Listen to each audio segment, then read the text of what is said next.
What are we doing here? And where are we gonna go? It's like we just woke up one morning and then it's welcome to the show. Don't ask any questions, just go with the flow. Make as much money as you can and try your best not to get broke.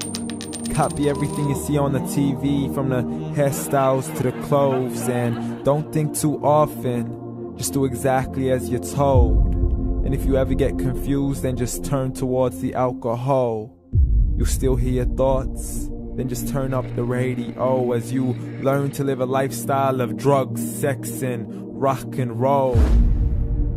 But in all honesty, I just need to know, is there more to the cycle than growing and getting old? Living and dying just to leave behind a happy home and a whole lot of property that somebody else is going to own. I just really need to know before the casket's closed, 'cause I'm not willing to gamble with my soul, nor am I ready to take any chances. These are just simple life questions and I'm just searching for some answers. Like, what are we doing here? And what is our purpose? How did we get here, and who made us so perfect? And what happens once we go, or is this world all really worth it? Questions we don't answer because apparently we don't really have to. There's no purpose to this life and our existence is merely natural. Then in that case, please let me ask you, did you create yourself, or was it somebody else who had fashioned you? 'Cause you're a being that's impeccable, faultless and unparalleled. You're a product of supreme intelligence and I'm merely being rational. For there isn't a camera on this earth that can come close to the human eye, nor a computer that can compete alongside the human mind. And if the whole world was to come together, we wouldn't be able to create a single fly. So many signs, yet we still deny. As science tries to justify that all this could come from none, when it's a simple sum. 0 plus 0 plus 0 cannot possibly ever give you 1. So from where did all this order come? For everything has its origins, a maker, a creator of its own. I mean, the only reason you're watching this video is because somebody had to press upload. So we can believe in the Big Bang, but I'd rather believe in He who caused it to explode.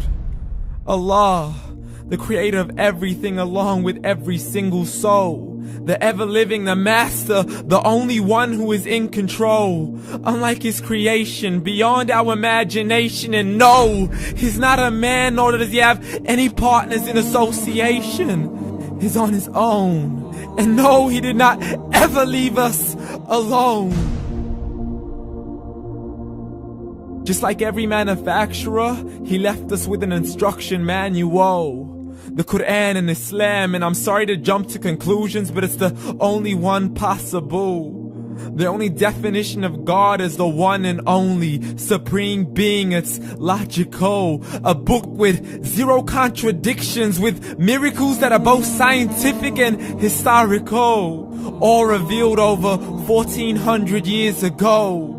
Like the detailed description of the human embryo. The descriptions of the human embryo in the Quran cannot be based on scientific knowledge in the 7th century. To the mountains as pegs holding firm the earth below, and the 2 seas that don't mix in a complete separate flow. To the planets in orbit, alternating night and day as they stay in flow. The expansion of the universe and the creation of everything from H2O. To the stories of the past and the preservation of Pharaoh. To identifying the lowest point in the land where Persia defeated Rome. The gushing fluid that created man in the glands between the ribs and the backbone. And not a word has changed, it's still the same. So please explain how all this was known over 1400 years ago. To a man who couldn't read or write, as he would recite whatever the angels spoke. And if you still don't believe, please try to come up with something that's even close. But you can't, so we took God as a mockery and his messengers as a joke. Muhammad could not read or write. How's somebody who can't read or write gonna start a religion? Dismissed his scriptures as legends and tales of the ancient folk, as we live life according to our whims, desires, and hopes. saying this life is the only home we will ever know. We will live then die, then simply turn to bones. YOLO!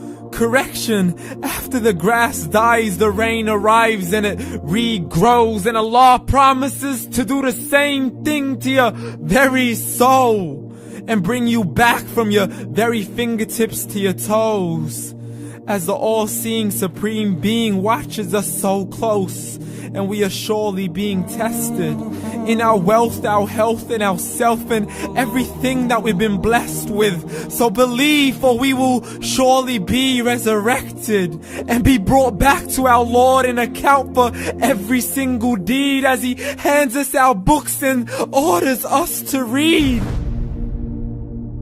From the bad to the good and everything in between. You yourself are sufficient for your own accountability, so don't be mad at me. You are the one who thought He wouldn't come back to me. I gave you a whole life long to search after me, but you were busy in all that which was temporary. So read, and glad tidings to all those who believed. And if you disbelieve, read. And don't let that day be the first day you find out what your life really means. Read.